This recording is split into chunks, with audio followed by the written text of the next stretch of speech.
어? 마켓컬리엔 이게 없네? 안녕하세요. UX UI 디자이너 켈리입니다. 여러분 혹시 마켓컬리 앱 자주 사용하시나요?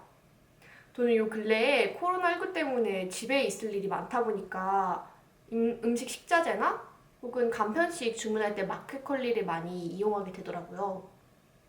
그런데 우리는 왜 이렇게 마켓컬리에서 소비를 많이 하게 되는 걸까요? 저만 봐도 다른 커머스 앱에서는 뭐 3, 4만 원대 정도 음식 관련된 걸 주문하게 된다면 마켓컬리에서는 특히 5, 6만 원 이상 주문을 하게 되더라고요. 그래서 마켓컬리만의 UX, UI 비밀을 파헤쳐보고 싶어서 영상을 준비했습니다. 우선 앱을 실행시켜 볼게요. 이렇게 컬리 앱을 실행하면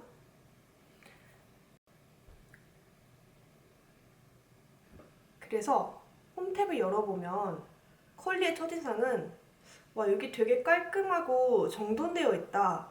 왜 때문이지? 라고 생각했는데 썸네일이 되게 깔끔하게 정렬이 돼 있더라고요.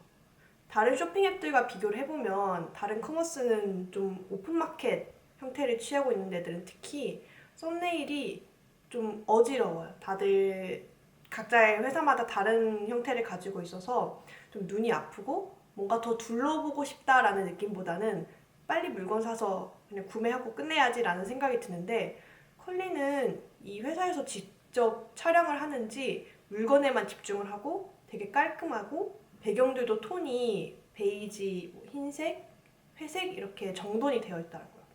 그래서 여기서 더 구경하고 싶다 물건들을 그런 생각이 들게 만들었어요.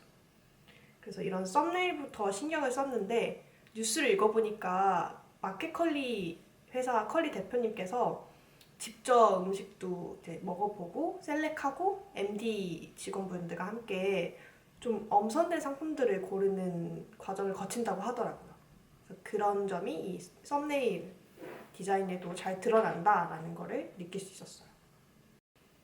그리고 다음으로 카테고리 탭을 들어가 보면 딱 처음 봤을 때도 되게 일러스트랑 같이 해서 그 음식의 종류별로 식자재 종류별로 1차 분류, 2차 분류 카테고라이징을 굉장히 잘 해놨더라고요.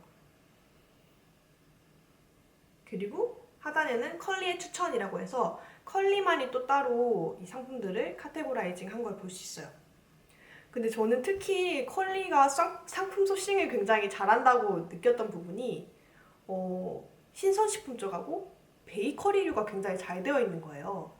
신선식품은 특히 샛별 배송이랑도 연관이 된 부분인데 저는 좀 의외였던 게 제가 베이커리류를 사려고 컬리 앱에 들어온 게 아닌데 자꾸 뭐 타르트, 조각 케이크 이런 것들이 눈에 띄더라고요. 그래서 추천해줘서 저의 눈에 띄다 보니까 저도 모르게 자연스럽게 베이커리류 카테고리 들어가서 와, 조각 케이크도 오늘 내가 지금 배송하면 내일 오전에 온다고? 이런 것도 이제는 배달을 시켜 먹을 수 있는구나 라는 생각이 들어서 베이커리에도 신경을 굉장히 쓰는구나. 내가 아는 커머스 이런 음식 판매하는 쪽에서는 가장 다양하게 그리고 신선하게 가지고 있다라는 걸 느낄 수 있었어요. 그리고 제 마음에 드는 부분은 밑에 컬리의 추천이라는 부분에 1인 가구 쪽 여기 굉장히 마음에 들었는데요. 아무래도 저는 요리를 사실 자주 하진 않지만 가끔씩 할 때마다 나 혼자만 먹으려고 야채를 좀 사는데 특히 대파 사려고 하는데 이렇게 큰 대파 마트에서 팔지만 그것 중에 요만한 것만 쓰고 저는 거의 절반을 버리거나 소분해서 냉동에 넣는데도 뭔가 좀 시들시들해지고 그 느낌이 안 살더라고요. 그런데 컬리에는 이런 1인 가구들 생각해서 한 끼 대파 이런 식으로 조금조금하게 애초에 팔아가지고 오히려 좀 음식물 쓰레기를 줄이게 해주는 이런 1인 가구들에게 딱 타겟팅한 그걸 볼 수 있었어요.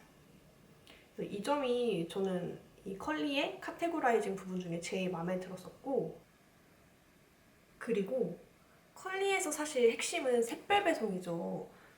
그 전날 밤 11시 전에 주문하면 그 다음날 아침 7시 전에 문 앞에 그 주문한 것들이 배달이 와 있어요. 그래서 전에는 며칠 전만 해도 여기 이제 상품 보는 페이지 쪽에 샛별 배송 지역이라는 필터가 있었던 것 같은데 지금 보니까 또 사라져 있는 것 같아요. 그래서 그런 샛별 배송이라는 걸 이용해서 많은 이제 아침 식사를 챙겨 먹거나 혹은 요리를 좋아하는 분들께 사랑을 받은 그런 앱이라고 알고 있습니다. 이렇게 상품 소싱도 되게 잘하고 썸네일도 신경 쓰고 음식 종류도 되게 다양하게 있고 굉장히 UX적으로 편하게 설계해놨는데 혹시 여러분 그거 아셨나요? 컬리에는 이게 없어요. 바로 찜하기 기능인데요.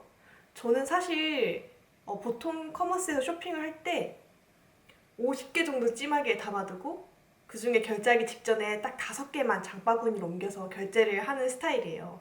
저는 아이 쇼핑 좋아하고 이것저것 재밌겠다, 이거 맛있겠다 하는 거 넣어두고 그 다음에 결제 직전엔 그래도 절제해야지. 5만 원만 쓰자. 뭐 한 3만 원만 쓰자 이렇게 장바구니에서 저 스스로 필터 작용을 가지고 있는데 컬리에는 이 찜하기 기능이 없더라고요. 그래서 찜하기를 뭔가 보관해주는 페이지도 없어서 무조건 장바구니로만 옮길 수가 있어요. 저는 그래서 솔직히 장바구니에 갔다가 다시 이제 선택 삭제를 해서 빼야 되고 그걸 이제 무한 루프로 반복을 하는 경험을 했었어요. 다시 사고 싶으면 검색해서 다시 넣어둬야 되고 그래서 찜하기가 없는 건 좀 아쉽다라고 느꼈었는데요. 근데 저는 이게 컬리에서 좀 의도한 UX가 아닐까라는 생각이 들더라고요. 우리가 컬리에서는 음식 식자재나 뭐 간편식 이런 걸 구매하니까 다른 뭐 옷이나 이런 걸 사는 것과는 조금 다른 소비 형태를 가지고 있어요. 음식을 사놓으면 어떻게든 먹게는 되어 있죠. 이게 그래서 장바구니 쪽에서 4만 원 이상 구매 시 무료 배송 정책과도 좀 연관이 되어 있는 것 같은데 저는 뭐 이것저것 좀 담다 보면은 3만 얼마? 딱 이제 4만 원에 딱 못 미치게 이렇게 담게 되더라고요. 근데 이상하게 치킨 한 마리 그렇게 턱턱 사 먹으면서 배송비 3,000원 그렇게 아깝더라고요. 그래서 뭐 생수라도 더 담자 아니면은 뭐 간식 이거 하나 빵이라도 하나 더 담자라는 마음으로 꼭 4만 원 이상 채워서 무료 배송 혜택을 받게 되는데요. 이런 좀 연장선에서 장바구니로 그냥 다 담아 찜하게 굳이 넣어서 고민해서 빼는 그런 과정 하지 마. 어차피 4만 원 이상 구매할 거니까. 그래서 바로 장바구니에 담아서 그냥 바로 빠르게 구매하고 원하는 상품 그 다음날 아침에 받아봐. 이런 좀 유저 플로우를 의도한 게 아닐까라는 생각이 들었어요. 그래서 마켓컬리에는 찜하기가 없고 이거는 의도했다라는 생각이 들더라고요. 이렇게 좀 마켓컬리 저도 쓰다 보니까 많이 배우게도 되고 좀 UX적으로도 흥미로운 점이 많고 이 회사의 뭐 비즈니스 모델이나 의도를 이해하게 되는 부분들이 생겼습니다. 저는 주로 사용하고 있는 앱이라서 혹시 뭐 요리나 간편식 이런 거에 관심 많으신 분들 샐러드, 빵 이런 것도 잘 되어 있어서 이 앱 혹시 안 써보신 분들은 한 번씩 써보기 추천드리고요. 저도 지금 바로 배송 하나 시켜서 내일 아침에 맛있게 먹어야겠어요. 네, 이상으로 UX UI 디자이너 켈리였습니다.